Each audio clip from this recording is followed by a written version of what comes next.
Hello everyone, welcome to the very first episode of my series of interviews with guitarists and fellow musicians in the heavy metal world. In these interviews we would generally be covering topics that have to do with their music or their life as musicians. So for today I'm honored to present to you my friend and founding member and iconic guitarist of the band Infected Rain, Vidick.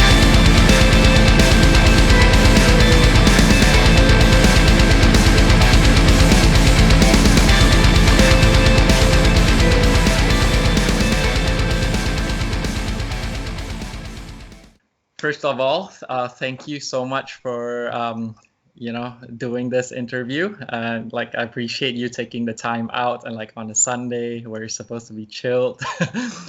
So I really appreciate you spending your time with me today. Thank you. Okay, yeah. So whoever who finds this video, we would assume they already know who Infected Rain are, and obviously they would know who Vidick is. But of course, for those who do not know, I will have the links in the comments and in the caption below, so then people can, whoever's watching this interview is gonna be able to find you guys on Instagram pretty easily. Okay, so let's talk about music. Infected Rain has been around since 2008. So obviously in the modern world, that's a really tough thing to do, especially when you have so many people with commitment issues, etc. And for a band to last 12 years is something respectable. You hear big bands and they're like 20 years and they're like, you're like, wow, that's really, really tough. And then you guys are actually not too far away from that. You guys are like over a decade now. So can you kind of share what has changed since then? 12 years is a long time. You've matured. The members have grown up as well. So yeah, how is it different now than what it was before, like 12 years ago? Oh, I think everything has changed since then. Musically, we changed as personalities, as artists, and yeah, it's a normal thing because I think that every band goes through this after 10 years. Like everything is changed, and we have now 4 albums, and if you see the progression of the music or even the lyrics, everything, yeah, it is different. We try not to do like the best album. Every next album should be the best and to show like everything that we can to do at this point. But we just try to like open a new chapter. So like every next album is like a new chapter. So you just can see progression through the albums, and if there is any progression. Yeah, of course, I'm sure. Yeah, like you said, like you can actually hear the difference between what happened, what you guys produced and day one versus today. Endorphin is like, I think like what you said, like there's like a progression.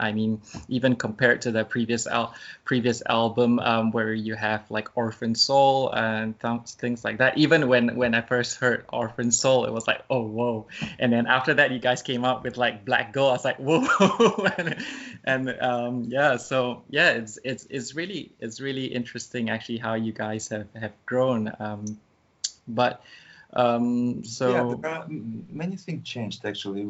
If you take, for example, first 2 albums, Asylum and Embrace Eternity, it is recorded in a different key. We played 6-string guitars, and then we changed. We like thought maybe we should go a little bit lower because it was a drop C, drop B, and now we play drop A, and we needed to figure out how to play live shows now because we switched from one key to another, so we needed to travel with 2 guitars, each musicians, and yes, and this is one of the things that changed. But now we mostly play the newer songs, so and we made like Sweet Lies lower, so we played on 7-string guitars, not like as it is on the album. So yeah, pretty much that's it. I don't know. Touring more, recording more, everything more.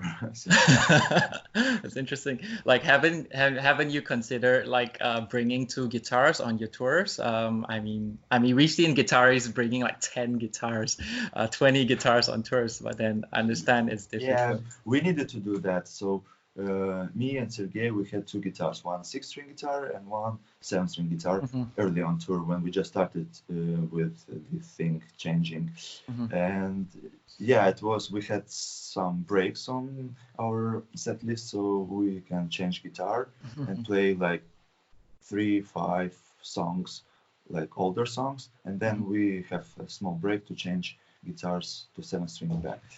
But now we mostly play 7-string guitars, and we have just one spare guitar for two of us. So if something happens, we just take a guitar and go. Okay. And the spare is also a 7? Yes, but now everything will be changed because we ordered new guitars and we are waiting for them from my NES company, guitar company. Nice. Yeah. So now, yeah, we will have one spare guitar with us always. It stays somewhere on the corner of the stage. So if something happens to any of us guitar players, we just can grab that guitar. It will be a 7-string guitar. His nice. or mine, I don't know, Chapter. Okay. So then I would presume like your current Schecter will then slowly be, as soon as the mayonnaise arrive, your Schecter will be like the spare guitar. And I then think no, because Sergey hates playing my guitar and he says, no, next tour my guitar will be spare. So he's Schecter, you know. But I don't care. Okay. Usually I don't. Yeah, we always have this guitar on the edge of the stage, and I quite often break strings, and for me it's like easier to change a string, or with my guitar tech, if we have him on tour, to change a string, then change a guitar, and then play on the guitar I don't like that much the whole show. So I better spend like 2-3 minutes more, but I will change the string and I will play on my guitar. So for me, spare guitar, I don't know what needs to happen, you know, to break a neck or something. So I take a spare guitar. That's true. And I guess it's a bit easier for you because you play a string through. So I mean, you don't have issues like, you know, the Floyd Rose. I mean, if a string snaps, Yes, exactly. and then, you know, and then obviously you have songs that don't use all 6 strings. So I guess it depends on which string you break. Come on. In current set list, I have just Passerby where I use the first string. Then the rest you use. Oh, that's true. Even Black Gold, I remember it, the harmonics, you need like, you know, the higher strings, and obviously most of the song is played in the plays more of these things, so he might use first string more than me. But yeah, sometimes I have these songs. It was peculiar kind of Sanity, but we don't play it anymore. And now Passerby, but yeah. Okay, interesting. And like, speaking of like your new guitar, like is it a custom one, or is it like a standard Duvel or a Regis? Yeah, it's Duvel. It's Duvel, nice. But but I could choose, you know, all the furniture, color, everything. It's kind of custom, but yeah, it just built with my specs, you know, with colors and everything. So I just noticed that they posted a picture on their Instagram and Facebook page a few days ago. Yeah, and where's my phone? and Valentin, our sound engineer, he sends me a picture and says like, "Hey, it's your guitar," and I was, "Yeah, it's my guitar," because they sent the same picture to our email. So yeah, I'm waiting for it. Maybe in 2 weeks I will have it. Oh, really? That's nice. Yeah. Oh, well, So is it like an extended range one? Is it like a baritone or is it like still the Baritone. so it's a With 27 scale. Yeah, I guess it's necessary because like not sure if you know, but then like mayonnaise actually the standard scale lengths are generally slightly shorter than the standard I guitar. chose the largest I could. Yeah, because you need that. Yeah. Yeah, and I really enjoy it. I have my Ibanez 6-string guitar, and it's fucking amazing guitar. I really love it, and it's such a large scale. I mean, it's like semi bass, or it's very large scale, and I really like to play this type of guitar, and I would like to have 7-string guitar like quite the same if it's possible. So I choose the maximum they could offer. So yeah, I hope it's gonna be I'm sure possible to play. I'm sure it will be great because especially for your style, like you said, especially in Infected Rain, you play more of the rhythm and Sergey plays more of the leads. I think for you, it's important to always have that low end very tight. And obviously, like, with 25.5, you have to you either have like really thick strings or you have to like hit the strings not so hard, because you hit it too hard, it goes out of tune and then bounces I back. know what you mean, because currently I'm actually on this changing, because I played at 7-string guitar I had Elixir, and 6-string was 64. And when we started playing 7-string guitars, I decided to have the largest gauge I could find for 7-string guitars. So I used different strings, and then we came up that Elixir 8-string guitar, 8-string set guitar, works the best for us because it has 8th string 74. And we just drop one string, for example, 5th string, and we put like on 7-string guitar and use 74. But but then Valentin, our sound engineer and brother of our drummer, he bought himself a 7-string guitar now. Currently, it's a Music Man, and I tried to play on 58 or something on 7th, and I really enjoyed it. It's very different feeling because it's so thin, so like you need to play a different way, not that hard. But I really enjoy that. So now I'm changing my view on my strings, so I don't think I would use this large 7-string. Maybe 64 is okay, or 58 it's okay, I think, for 7-string. So next tour I will try. Sergey says no, it's impossible, or it's difficult because when you jump and you hit harder and it goes a little bit out of tune, on the live show, and you can't control this tune. But I will risk, and I will do it on the next tour. I guess it's worth trying. It's interesting what you said because I've recently obtained like a Music Man as well, and I got like the Music Man John Petrucci, which is a 7-string. As well. I'm not sure which Music Man. The same. I just played the same guitar. Yeah, very nice guitar. Oh, it's amazing. And I couldn't quite figure out what's happening though, because like it's exactly what you said. The strings were thinner, and it didn't seem to go out of tune. Like when you played, I don't know what's the technology behind that, but when you hit hard string, it goes down and then. So the first shape goes a little bit out of tune when you hit hard, and you can't control it on live shows when you move a lot.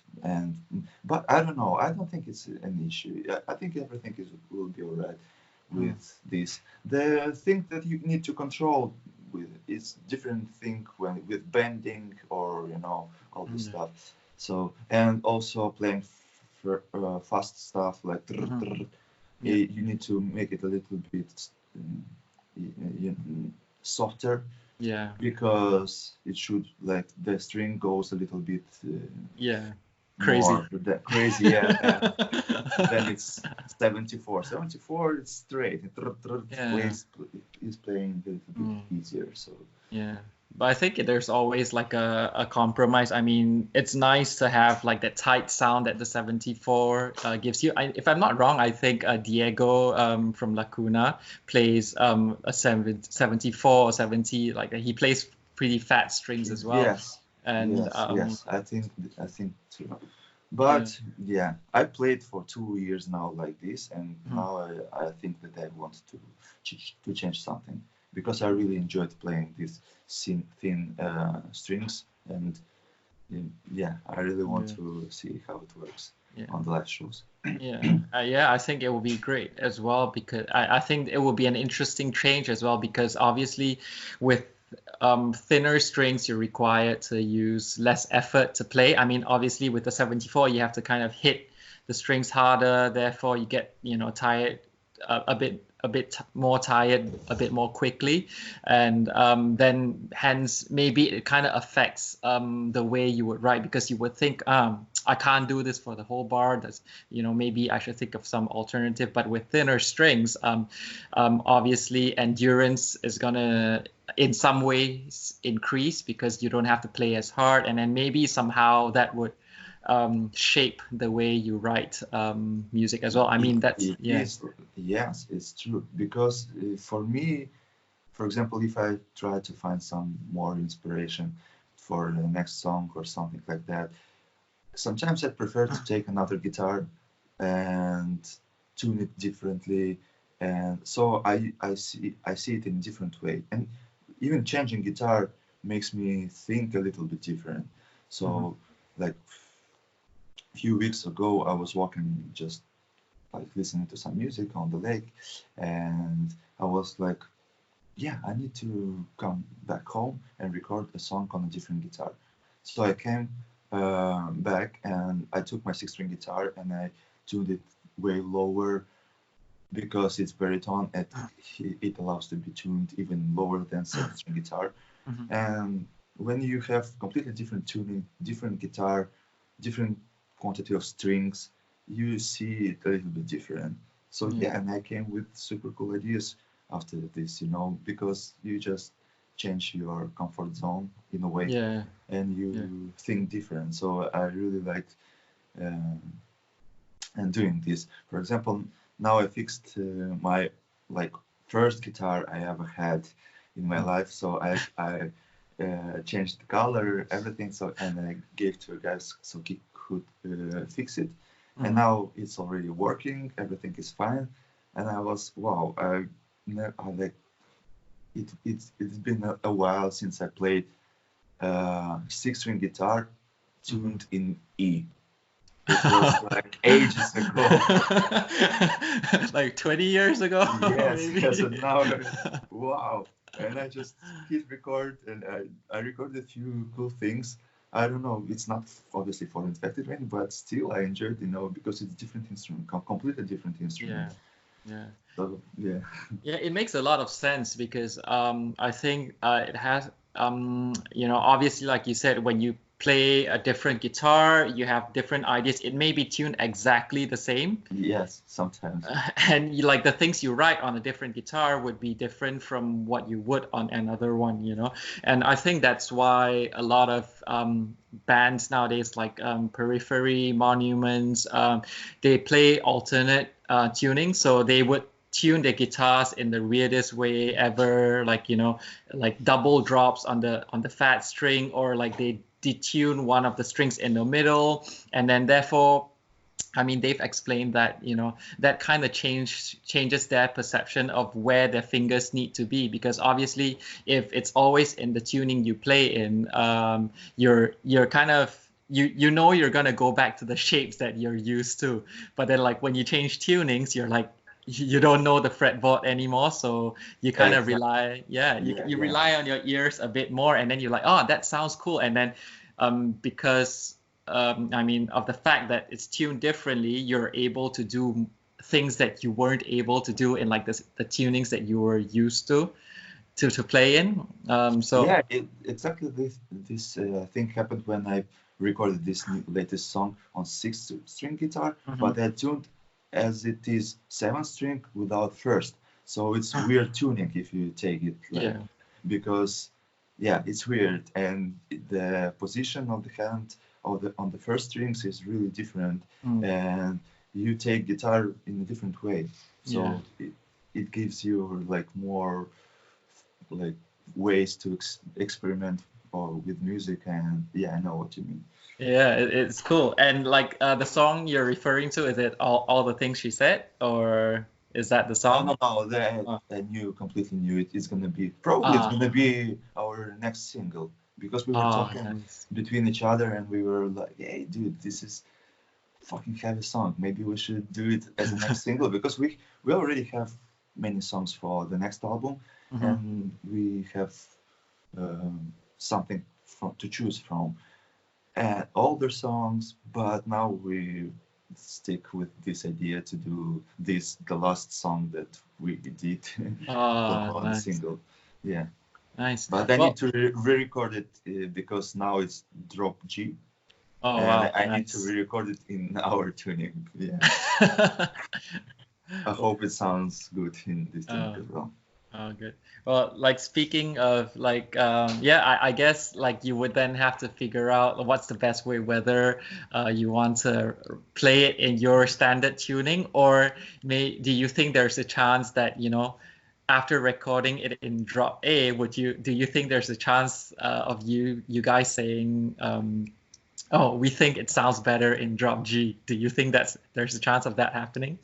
No, there's no chances like that, because we need to play songs live. Unless we want to keep it like forever studio version, we can record it in drop F if it's needed. But no, we need to make it comfortable to play live, so we need to stick with drop A. Also, I would like to do experiments with the lower tunings, but I don't think it's the right time to change tuning for Infected Rain one more time, because it's gonna be crazy with all these songs. But yes, I really do like experiments with different tunings, and I really want to buy a new guitar, 8-string guitar, so I can record different things. And yes, and sometimes I record things that I see that it doesn't go good with Infected Rain style, so I keep all these ideas so I can play it in a different key with different people, and maybe I will record some songs separately of the band, because yeah, those ideas can be done in Infected Rain. I get what you mean. Well, speaking of like songwriting, so what's the usual process like? Do you like, you know, mess around, you know, with the guitar alone at home and then record it and then send it to the others, or is it something you guys do it as is it like a collective effort, like, you know, like old school way, you know, people would get into jamming? No, we are not good with this, you know, jamming on rehearsals and coming up with the cool riffs. No, we don't do this. We just, on rehearsal, we just play and like, learn new stuff. But yeah, everybody of us is recording something at home and then brings ideas. Maybe it can be a full song, it can be a few parts. And for example, I insist that boys, that if they're recording some parts, they mark it the speed of the riff or of the melody. And so we can, for example, we have a list of riffs and some choruses in different speeds, so you can see if you need something. For example, you really need a cool riff for your song, and you like, don't have anything in your mind, you can go back to that folder and see the speeds of the different riffs, and you can put it together. So this is why I insist boys are doing the same. In the name of the file should be the speed, BPM, you know. Oh, wow, that's interesting. This is one of these things. And for example, you recorded a song in 150, for example, and you have riffs in 140 or 60. You can adjust, you know, make it slower or faster. and see if it works.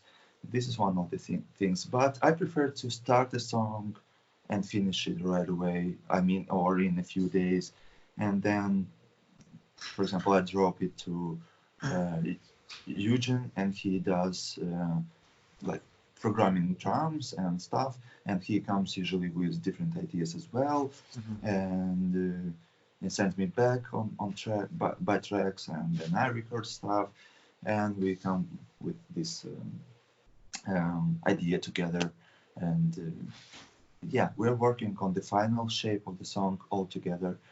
Like maybe here this or this, small changing in riff and position, like when you play, and yeah. But some songs are really like come so naturally that everybody's okay. We don't need to change anything. We just play it like this, and because it already sounds good.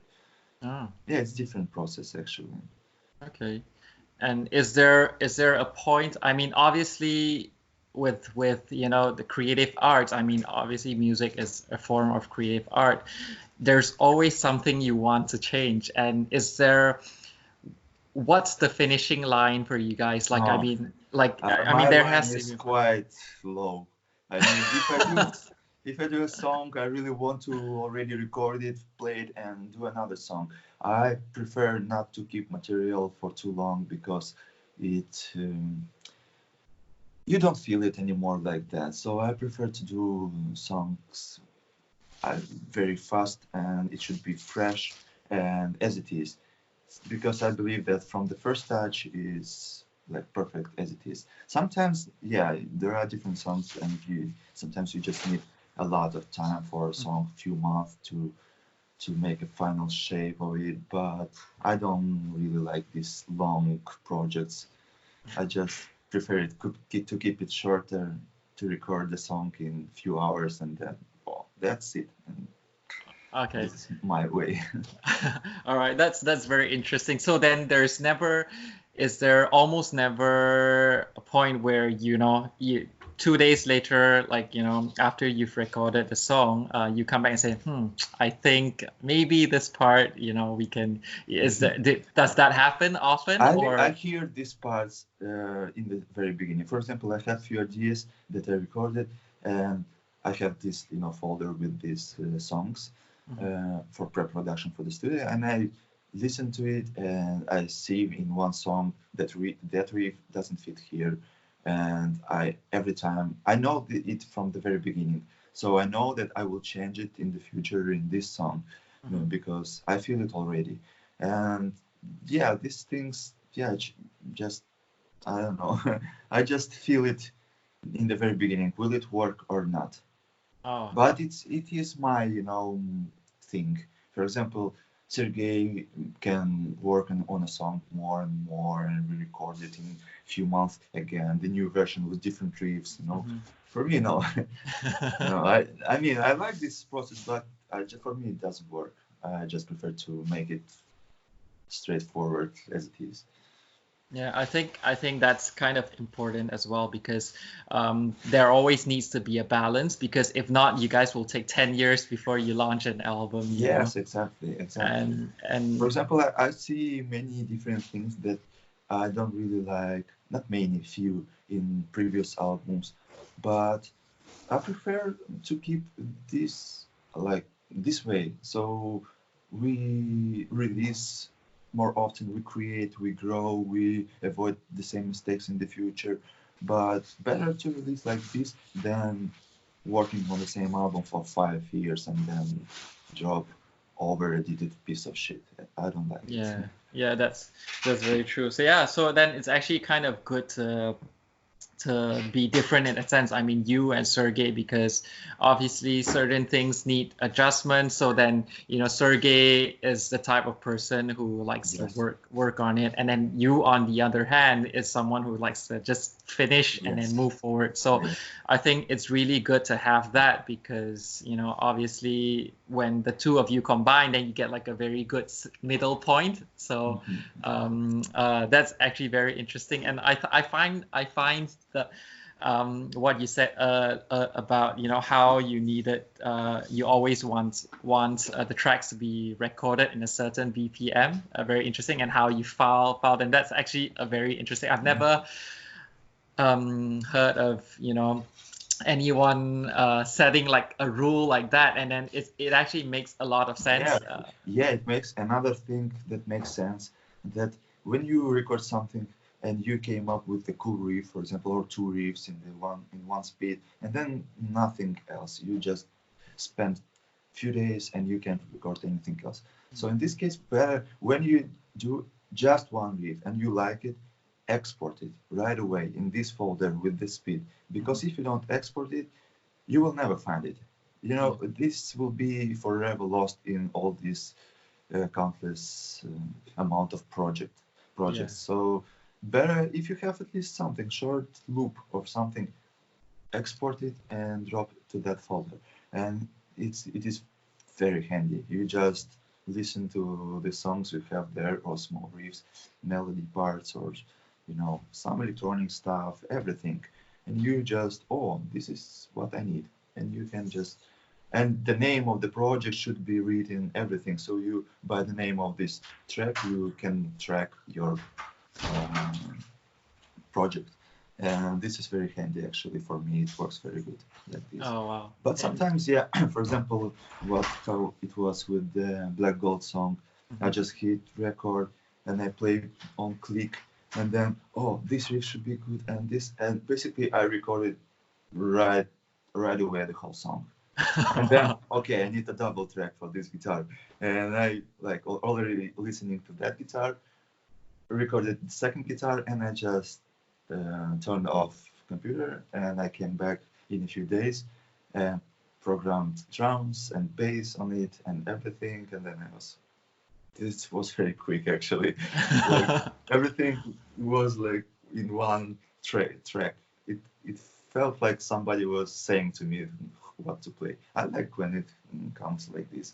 But we changed a little bit in the middle. For example, the first part after opening riff is done by Eugen. He just, let's play a little bit with different breakdowns and stuff. So he changed a little bit, and I was very happy because I really like how it turned out in the end. Oh, nice. It is a very cool song, and like I bet, like when you guys launched it on YouTube, like it blew a lot of people away, and like the thing about that song is that it catches you. There are so many different points in that song that catches your attention. I mean, I'm sure some songs where the whole song sucks, and then there's one, the chorus or like the bridge that you like, and then you're just forced to like the whole song because you like that one part. But but with I think with Black Gold it was a bit different. I mean, from the intro, dun, dun, dun, dun, dun, dun, from that point you're like, oh shit, okay, and then after that, when it comes to the next part, you're like, oh wow, that's interesting, and then from one part to another, you're like, oh nice, and then even to the breakdown where you guys do that cool harmonic, and like it's just the combination of things, and also the part in just before the bridge where Elena screams, and it's a very well composed song. So like congratulations, and like thank you guys for that song. It's really great. It's really fun to play it live. I have certain songs that I really like to play live, and some of the songs are okay, man. I understand that people really need it because it is like very, very famous songs, for example. But I prefer to play End the Stage, for example, or Freaky Carnival, the songs that I really go crazy on the stage. I really like to play it live, and Black Gold is one of those songs that I really do like playing live. Now, even when we on rehearsals, when we finish playing this song, and boys say, yeah, fuck yeah, we like it. So this is cool, actually, to have this song that you really enjoy to play. I mean, I enjoy playing live all the songs, but there are a few that really, your favorites. Yes, it feels different. Yeah, I guess it's just like with the saying they have. I mean, a parent may have like a few kids, but then there's like Yeah, kid yeah, number yeah. 2 and 3 that are their Yes, yes. favorite, you know. So For it's sure, for you sure. love all of them, but then you love those two a bit Yeah, more. but you never say nobody. Yeah. Yeah, I think that's interesting. Yeah, but so then like when you guys finish writing the song, like I mean, do you guys actually rehearse it in the studio before you guys actually track the song, or you guys just go No, for it? no, it was a long time ago since we like played all the songs many times in the rehearsal studio, Mm-hmm, and then we were going to the studio to record actual mm-hmm. songs. But now, no, we, for example, we have some songs that we maybe never played all five together in the Mm-hmm. same time. Oh wow. just just because you have songs and everybody is agree, okay, everything sounds good, because Lena is far from us, Yeah. and sometimes she's here, we play together, but somebody is not coming to rehearsal, and it appears that, that some songs never played Oh. by five of us. But yeah, we prefer to play on the rehearsals all the song after recording even album. Mm, And yeah, but we most of the time we just see in pre-production that everything is recorded already, and we just like the result. So we learn how to play. Everybody knows how to play a song, so we can start and play a song from beginning till the end. But sometimes it never happens. We just record it because we don't have time or something like that. yeah. And sometimes, most of the time, Lena records vocals first on Mhm. the pre-production tracks that we prepare at home, and then we record all the instruments already based on the vocals and so on. Okay.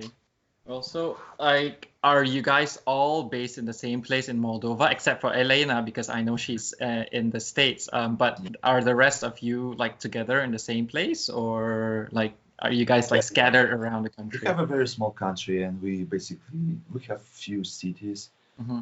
but the biggest one is the capital. So we are from the capital of Uh, Moldova, mm-hmm. and yeah, we based on different parts of the city, actually opposite parts of the city. So, but I'm happy that I have rehearsal room here in my house. Mm-hmm. Oh, So I'm always at nice. home, and I just wait for boys to come.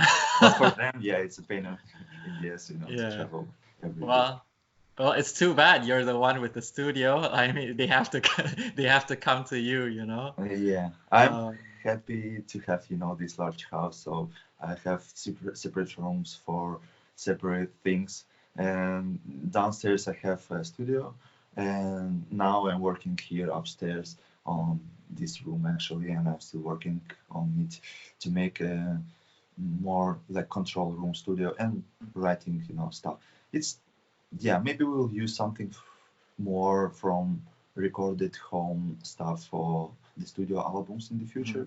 So I want to make this room sounding good and mhm, maybe invest some more in equipment. mhm. And yeah, so I'm lucky to have this house that I can dedicate every room to every thing for Oh, music. nice. Oh, nice. Yeah. That's such a privilege because like I mean obviously I'm not sure if you know, but then I live in London and then like the spaces here are so small, you have no choice but to do everything in one room if you get what I mean. And then like Yes, you, yes, yes. Boys yeah, are the same. They are yeah. renting apartments, Hmm. and apartments are not big, and they're Mm, with girlfriends, for example. mm, And mm, some of us is working in the kitchen, for example, always, or something like that. mm. But it's cool that now you just need your computer, your Yeah. laptop, and you work like this. So you just take guitar and you can record everywhere you want, Yeah, even that's on very true. tour. Yeah.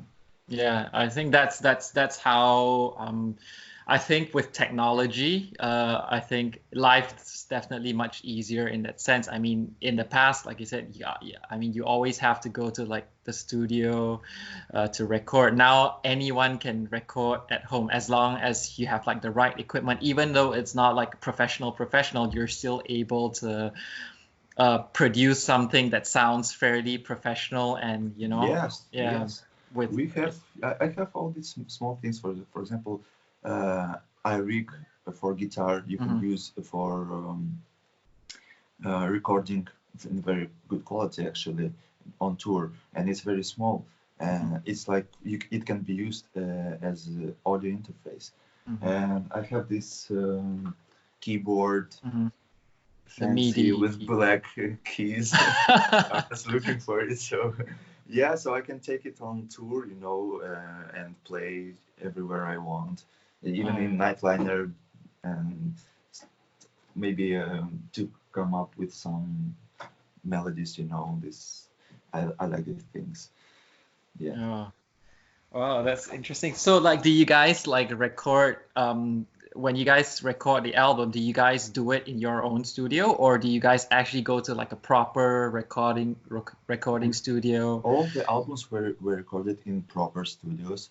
The last two albums, 86 and Endorphin, guitars and bass were recorded at home, DI signal, and then reamped on the studio. Okay. Yes, we decided that is the best way for us because we can spend a lot of time recording and not stressing out that we don't have time and it's super expensive and so on. And then you edit it at home and do everything, and you play the way you like, you play the time you like, not when the studio is scheduled, but when you feel that you want to play guitar, and you can record like in a proper way. And then you just drop these DI signals and you push record and play, and all the guitars are recorded with an actual amp and cabinet with microphones. And it's cool that you can get back if you want to the same DI signal and replace microphones, replace head, and you can do different sounds and use it. But yeah, now I think we will do everything here because the studio we were recording before is closed now forever, I think.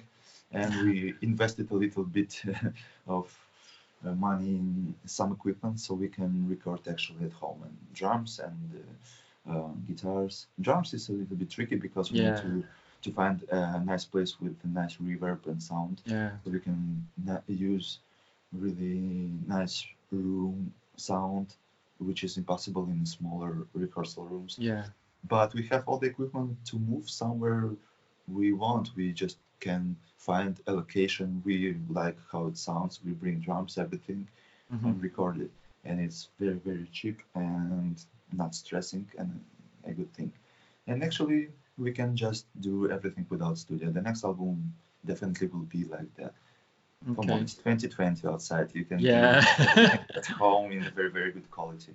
Yeah, that's true. You don't even have to step out of your house if you didn't want to, And I think I think it's really good for, the creative arts, because obviously, like you mentioned, like when you're in a studio and you're paying for it, and then you're like, you've got 2 hours to do this, and then you have to track like 5 songs in like 2 hours, and then you're like, recording perfectly is hard enough already, and like having someone being up your ass, saying you have to finish it in 2 hours makes it even worse. And then I think in situations like that, you're kind of forced to, in certain situations, you would be forced to accept certain things that are not perfect. You're like, it's not perfect, but I don't have the time anymore. I have to move on to the next song. And I think that's not something we want to do.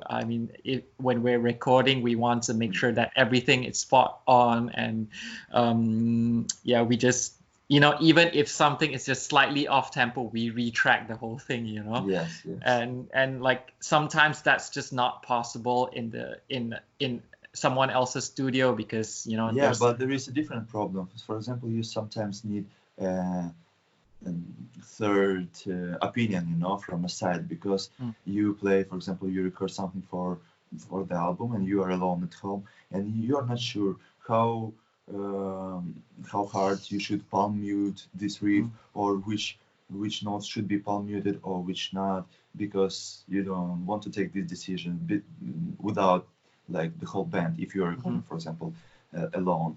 And this is a nice thing when you record in studio. You have an actual producer who gives you some advices sometimes, because sometimes you can see something that another person can see and fix it. Yeah. But no, we can't afford it. It's too expensive Yeah. for now. And Okay. so yeah, we came up that DI signals works perfect for us for now. So yeah. Yeah, I guess you can continue to try to see what works best, and then yeah, obviously, finance is something that everyone needs to take into consideration, especially in today's modern world. I think I mean I mean it was hard to make a living with music in the past, and I think now it gets harder and harder, if you want to actually make money, through just music alone. And I think, thankfully, technology kind of allows you to still make music, but at a much lower cost.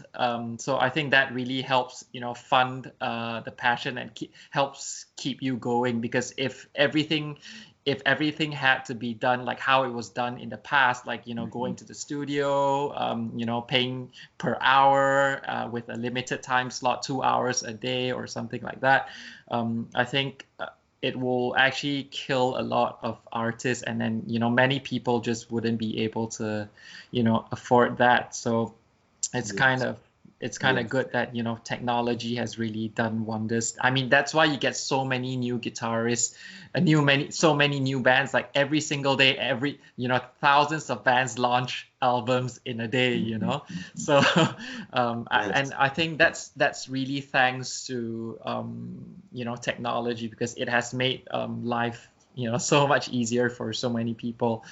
But obviously with that, a lot of bands, they bloom very quickly, but then maybe 3 months later they're completely gone, and Yes. they just disappear. And that kind of brings us back to what I said, about Infactoring being together 12 years, is like a huge achievement, because I think being in a band that long, you kind of experience like the whole package, like doing it the old school way, and then like slowly transitioning into like the new school method, where you do things at home, you record, you send DI signals to to the studio to be Yes. processed further. So it's yeah, so I think that kind of contributes to the foundation of the band, because like I said, you guys have been together for such a long time, done things from the old method, and now slowly transitioning into like the new Yes. method. Yes. Exactly.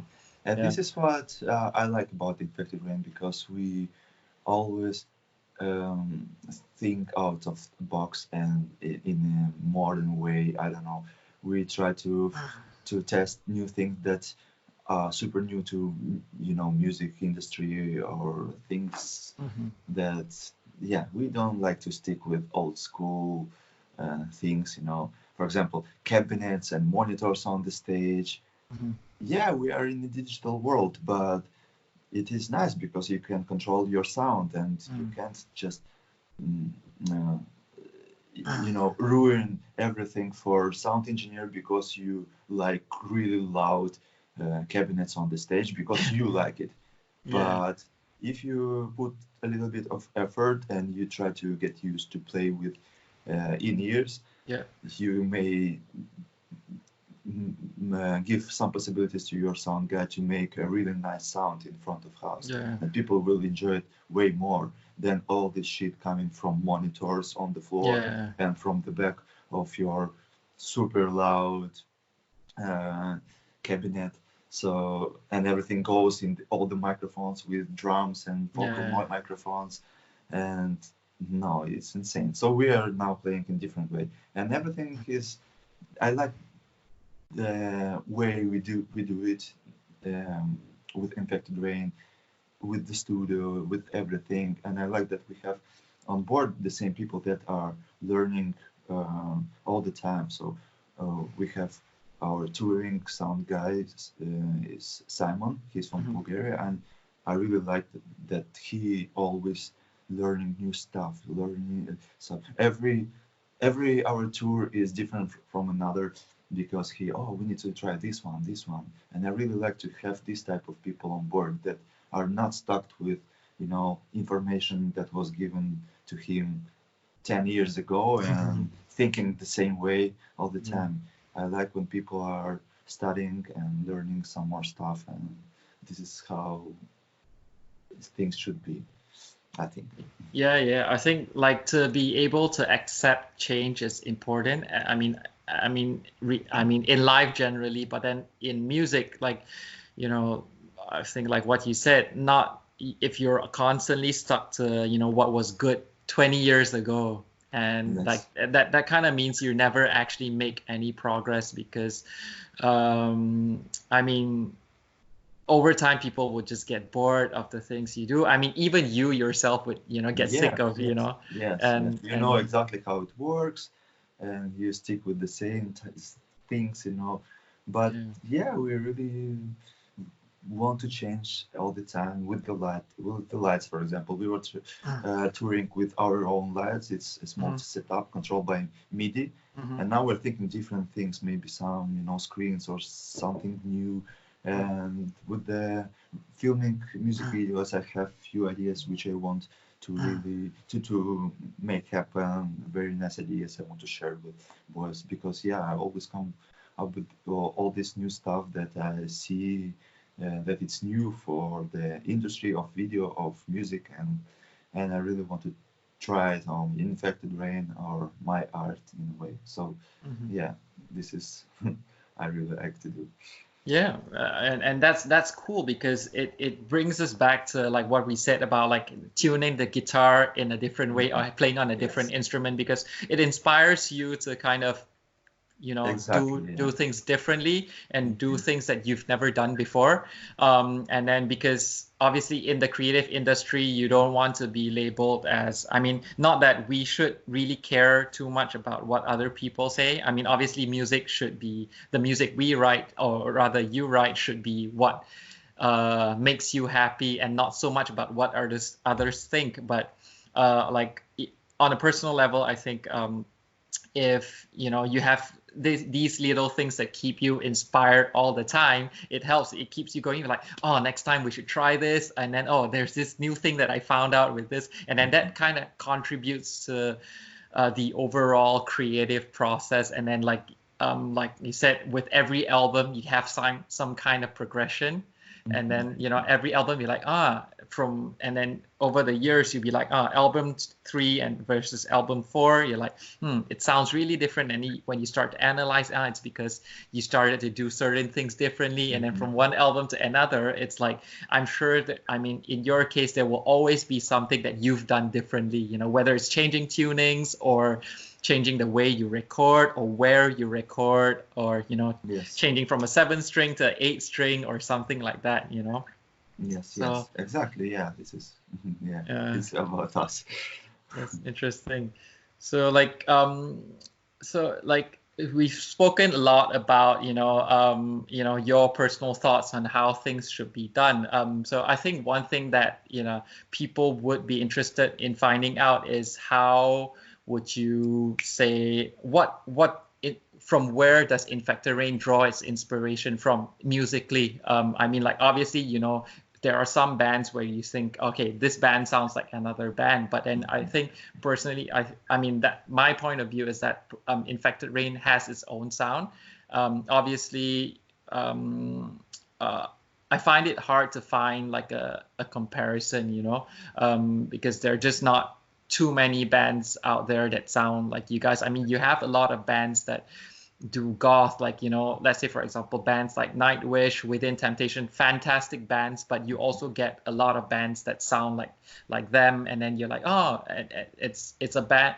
I mean, Nightwish or bands like Nightwish, you can kind of draw similarities between bands. But then for Infected Rain, I was trying to work out, what do you guys actually sound like? I'm like, do they sound like Korn, or does Vidick look like Monkey from Korn? Or I was a huge fan of Korn.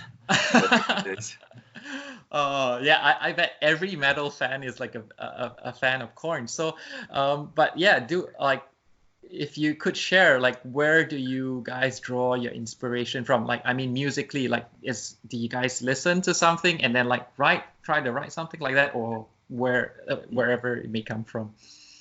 I think as every band on the planet, we really wanted to m- make music that is different from other bands, but interesting still. But in today, so many bands are creating music, so it's very difficult to be different from other bands. And the only thing what can bring you to this, a little bit, to be a little bit different is, um, I don't know, maybe just writing different music, different riffs.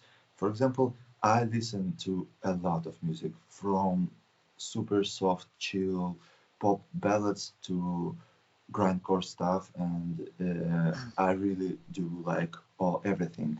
And sometimes I listen to an album of some pop artist, and I see, wow, I really would like to have some similar things with the sound or musical things in Infected Rain. And then next day I'm listening to crazy, heavy, some black metal shit, and wow, I really would like to have something like this, but not. It's more like inspiration because I'm I'm not stealing, riffs or the whole parts of the songs. No, no, no. I just sometimes like the vibe of the band or of the genre, and I really like. Oh, I really want to include similar things in our songs. But sometimes it is just a small riff or some small part of the songs, and other parts are completely from different genres. And this is why when you see Infected Rain songs, they're so different because, for example, if you take intro riff from Mold, you can say like, yeah, it can be Korn, for example. But when you listen to the whole song, it's not Korn. But what is it? For example, yeah, this is what brought us to this, combining different um, genres in the same song. You can have like the Earth Mantra when you have super heavy and fast start of the song, and then you have this down tempo, fully chill electronic thing, and yeah, like why not? Nobody's doing that, and it fits together, and why not if we are playing just like small things during this part of the song, but we really do like playing this song live, and it is very different from different bands, and other bands. And maybe this is the same thing. You just try to listen to more music because if you all the time are listening to Metallica, you will just come up with the riffs from Metallica. Yeah. But when you listen to a large amount of um, different bands, different types, and different ages. For example, very old school bands to super new bands. You can combine things and bring some vibes from different ages to your music. Yeah, that's very true. And so like it's interesting that you combine like, music. So it's safe to say that you kind of draw inspiration from different things. I bet just not just musically. I mean, it could be something you see in life and then you're like, maybe we could apply something like that to something we do. Yes. But then I think the danger sometimes what happens is when and we've seen this happen to a lot of bands where they change style significantly because one day they're doing like, let's say for example, for argument's sake, they do gent. The next day they listen to something that's very black and they're like, okay, let's change our direction to black metal, And for in Infected Rain's case, was there a time where you guys, started to think, yeah, or decide which direction you should be taking, or are you guys keeping it like, okay, we're gonna do anything we want, whatever sounds good to us at this point, and then that's what we're gonna do, rather than, okay, we're gonna stick with this particular type of metal, which. Yes, yeah, yeah, more or less, for sure. We stick with this type of metal that we found for ourselves comfortable to play in, but we don't put us in the box of this genre, because if you take different songs from mm, different albums, even within one album, on Endorphin, for example, you just can't find two exactly the same songs. You can feel that the songs are really, really different one of another, but still every Infected Rain fan can say that, oh, this is so Infected Rain and this is so Infected Rain, on every song. Yeah. But they are completely different from one of another. So yes, I think this is what we really did good in our career of the band, that we always put some super weird experiments in the album, no matter what. For example, Intoxicating in '86, people were like, what the fuck, why did you release it? And it was released before the album, and they were like, the whole album is going to be like this. We don't want another, Bring the Horizon or stuff like this. And no, we just want our fans to get used that Infected Rain is something more than one type of riffs all the time. You can't expect something from the band. And in the same way, you listen to a Storm, for example, song from the album, and you feel that this is Infected Rain, because I think this is something behind. This is something, the vibe that delivers the song, and maybe songs from Endorphin with similar vibe. They're very different, but still you feel this, a feeling that you can't describe it with one word. It's not sad, it's not happy, and I try to stick more with, more with sad and more depressive in a way. Music. I don't really like major chords in songs. It's not my type. Sometimes I do like listening to some songs of Blink-182 or something like that, but I wouldn't like to play it, and I can't create in this way. I really like sad music. Yeah, and I'm a sad person, in my normal life. And for me, it's more easier to create in this way. Yeah, and before that, I was saying how some music genres can influence you writing your songs, but this is just one small thing, because if you take your emotions in your life, it builds a whole new subject for creating. For example, when you are down, when you are depressed, when you feel like very sad or something like that, for me it's the best cure to take guitar and start creating. And I think this is the way, when you are is more sincere and genuine. When you create no matter what, and you just create because you feel in this way, not just because, oh, I want to create something in this genre like this band did. No. I think you're right. Like, I think to a certain extent, not to a certain extent, but I think it's fairly important for the music you produce to come actually from, I mean, it may sound cheesy, but then it's true that the music has to come from inside. You have to feel what you're writing. And like, I mean, as an artist, I mean, the last thing you should be doing, in my opinion, is try to sound like someone else. Like, it's like trying to be someone, trying to force yourself to be someone else. And like, and you're just still you can't invent something super new, because everything you create is based on the art that was created before you. And it will always was like that. Like 100 years ago, like every artist is based on the knowledge that he had in the past. So you use these tools from the environment to create something new. Yeah, you listen to different bands from different ages and different styles, and this builds you, it gives you tools to express yourself better in a way. So this is how art was like all the time. Yeah. Or painters, it's not only for music, it's for everybody. You create something new based on the tools you already have.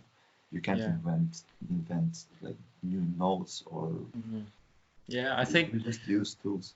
yeah, it's interesting that you see, inspiration as a form of tool, because it's basically what it is. I mean, you have all these tools. How are you going to use it? I mean, that's the question. Exactly. It's like having IKEA without any instructions, Yeah. So how are you going to build it? One may make a chair out of the wood, or another person will make a table, and then you're like, no, that's not how it's supposed to be, Yes, and exactly. and when it comes to creative arts, and we know for a fact that it's good to not have instructions, and then you look at the tools you have, and then you build something that you think and you feel is right, and what is right for you. And I think in music that's so important. And I believe that's something the fans can feel, like you said, you prefer the melancholic, the sorrowful, the music that's a bit more sad. And I think in many ways, a lot of your fans, they feel that. And then that's why, sometimes people are drawn to the guitar works. Some people are drawn to the lyrics.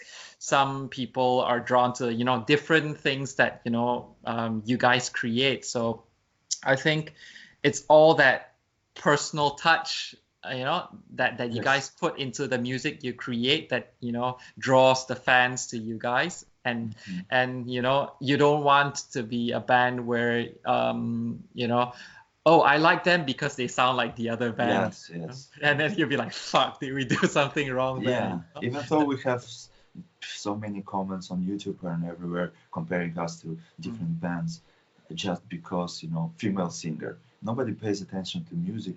And I was always like, what the fuck? It's so different, The fact that we have female singer comparing the band makes like, what the fuck? I mean, if you really dig into our music, you will see that this is not similar even to some bands with male singers. I mean, but yeah, it is what it is. People, they just listen to 20 seconds and then give the whole opinion about that. Yeah. But I guess that's what happens. I mean, when you're in the public, I mean, obviously you have to kind of be able to handle all this kind of shit, like, I mean, you will get like very kind comments. I'm sure. I mean, you guys have been touring. I'm sure you guys have heard more nice things about you guys than bad things, and that's just the way it is. There will always be some fucker out there who's gonna see like, oh, they sound like that band and they're just like a lousier version of the other band. And you hear people hear all sorts of stuff, but I guess that's just something that happens. But, for artists, it's very important to work on this subject, because you can read 50 super good comments and then you see one negative one and you think the whole day about this negative comment, but you don't see that 50 times more was positive comments. Which it was for me, like, maybe before that, like a little problem, but now not anymore. I just I'm making fun of this, hating comments. Sometimes I drop screenshots to our, private chat, band chat, and we are making fun of people. And I really try to be thankful every time I read something good from people, because I like when people are positive and genuine in what they think. I don't like haters. Yeah, obviously, I mean, haters are gonna hate, and I mean, we can't control what they say, but then obviously, as professionals, you can always control the way you react to what people say, And like you said, why should you bother about that one person who said something bad and not focus I mean, instead, you should actually be focusing on the 50 people that said so many nice things about, you know, the work you produce. And it should be equal. For example, if you have one good comment and one negative, you decide where to think more and where to be thankful. But if it's 50 times more, come on. I mean, artists should consider that fact. I mean, it should be equal. If you have half and half, you should be happy because you have still half good comments. Yeah, you can say like at least 50% of the people like, you know. Yeah. But I think that makes it even more important for, you know, musicians to write music that, you know, that they like, and, you know, not just write music that sound like another band, because ultimately when you write a music, when you write music, you write it from the heart, and then it's not so much like, I'm sure when you write, you don't think, oh, are people gonna like this, you know, are people, you know, gonna hate this riff, and you don't think that much. You're like, I'm writing this riff because it makes me happy, you know, and it's something that I like, you know, it sounds good to my ears, it feels good, it feels right, and that's why it's in the album. And you know, and people so easy can ruin it, you know, with their comment. This is why I don't like giving my opinions about, you know, people who are saying, oh, can you check out my band or this riff and music, you know. And I don't like to give my opinion and advices, because who am I to judge your music? It's still your music, it's your art, and maybe I don't like it, but I don't like to say it because I'm not a right guy to do that. Because I do music as well, and everybody has the right to create the way he feels like. And I think if only more people understood that, you know, there should be like a mutual respect, you know, like, I mean, we can acknowledge that someone else draws or writes or does things differently. I mean, we may not agree, but then, like, you know, it's just how the way works. I mean, just because you write differently doesn't mean I should be hating the way you write, you know. You know, just because you use 7 strings and I use 8, you know, I mean, it's all very personal. I mean, who is right, who is wrong, you know. I mean, there's no clear right or wrong. So I think you're right in that sense, where, you know, people if you don't like something, you just don't go there. You don't listen to it. That's it. I never disliked a video on YouTube. I don't understand that either. And sometimes I see, for example, I have this you know, notifications coming to our email, and when everybody is commenting on our YouTube videos, which are uploaded on our channel, and I see it. And sometimes I see a hater commenting one video and in a few minutes on another, and like 5 comments on different videos. So he checked everything to make sure everything sucks, you know. What the fuck is wrong with you? Dude, just move with your life. If you don't like it, why do you like checking it and commenting everywhere? This is shit. What the fuck?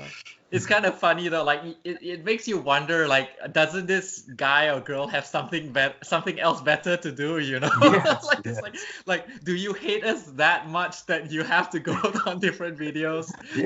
It's funny. It's funny because, you know, it makes your video grow if somebody dislikes or writes a comment, especially when it's long comment. It puts your video up in the suggestions in the YouTube, so it's good.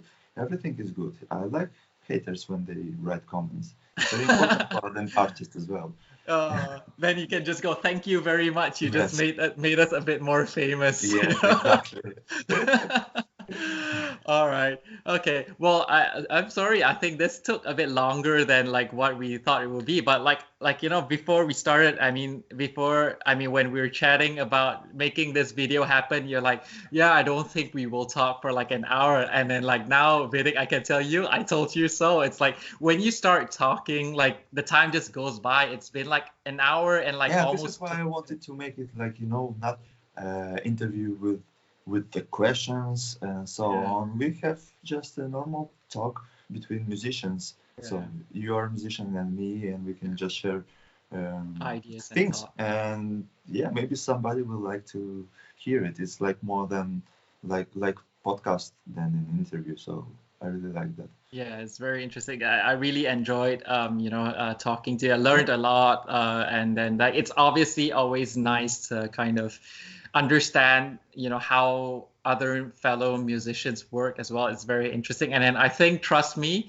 I'm gonna start doing that BPM thing after this. I'm gonna have folders of like the different BPMs Yeah, because, exactly. yeah, I came up with years and years of work, and at some point, I have all these projects in one folder, and I opened every single project and checked everything I recorded, and I found like tons of material that I forgot about, and I exported everything. So now I have a folder, and I know for sure that every fucking idea I was creating since years I have there, and I can come back to that project and find it very easily. So yeah, and yeah, maybe it will be handy to different musicians, and yeah, in 10, 12 years I'll yeah, like have some things that I can share, and maybe people will you know take it as a tip for to yeah. grow faster, as a band maybe for Yeah, I some. think that's a very useful tip, like you said. Okay, well, I mean, just to finish off, like in terms of advice, for starting, I mean, obviously you've been in the industry for a long time now. What advice would you give to any fellow musicians who's trying to start out doing their own thing, whether it's being a solo artist or being in a band? What sort of advice would you give that person or the group? Oh, for every artist, I would suggest to create as much as you can and use the tools that modern life is giving us. So this is internet, and you can actually do everything. You can start a band being just one musician in a band, and you can write music, you can program drums and everything, and you can start with YouTube or Instagram, and then you can find more and more people that are like thinking the same as you, and you can start the whole band because we have internet now, which yeah, and you can promote yourself, you can grow as a band with one single member, and using these tools, and just not we need to create, no matter what, you have the whole team behind you, or you're just one person. And yes, and the main thing, you need to move forward no matter what. For example, if you have already a band, you just get a driving license. You get a fucking van and start touring just right now. Do a nice video because, yeah, for example, when you're coming to a city with your band and nobody knows you as a band, they want to spend some time in a rock bar, in the same rock bar that you're playing, and they, what is tonight? So they're checking the band, and then, okay, I want to check this band. The first thing that they do, they go to YouTube and they want to uh, see a video of this band. And if you're on tour and you don't have any videos or shitty quality lives, nobody will come to your show. You need Yeah. to because you can't force somebody to listen to your music. You can force them to watch a video with your music. This is how it works best. And when you have at least one good song and good music video for it, you and you have driving license, some backline equipment, you Mhm. already need to start touring. Without touring, it is very difficult. You know, you may remain internet guy forever, like Mhm. this. So you need to use every possibility you have to start touring, because yeah, it is very important for artists. And yeah, create, practice more, and everything is gonna be all right. Just Oh, Oh, that's very good advice, and I'm pretty sure that many people will find that very useful and inspirational. Well, thank you so much for spending time, out of your Sunday to chat. And I hope, and I'm sure many people will learn from your input and your thoughts on how you operate as a musician. So once again, thank you so much, Vidick. And No hope problem. to I hope to had see fun. you soon. Hope to see you soon in London. We can go out for some food and stuff the next time you're Yeah, here. that would be amazing. Yeah. Yeah, I checked out London a few months ago or during last tour, and yeah, I really like the city. yeah. Yeah, a lot of movement there. Yeah, it is a very busy city, and yeah, Yes. I did see you going around London, and then like yeah, and you doing your backstage mirror Yes, yes, yes. pictures, Yeah, that was I really like these funny. things. Yeah, but yeah, thank you so much, and then yeah, we will talk soon, and let's hope other people find this interview useful for them, and let's hope that they learn from it and be inspired to move forward as musicians. Yeah, Okay, I hope so as well. And I had a really nice time doing this conversation. Thank you for that as like well. all right, thank you so much, and we will see each other soon. Yes, yes. Okay, all right, Bye. bye. So if you enjoyed the chat we had earlier on, please do subscribe to our channel. The links are below in the description, and do follow us on Instagram as well. You'll find links to my page on Instagram, also Vidick's, and also Infected Brains. Hope to see you guys soon. Take care.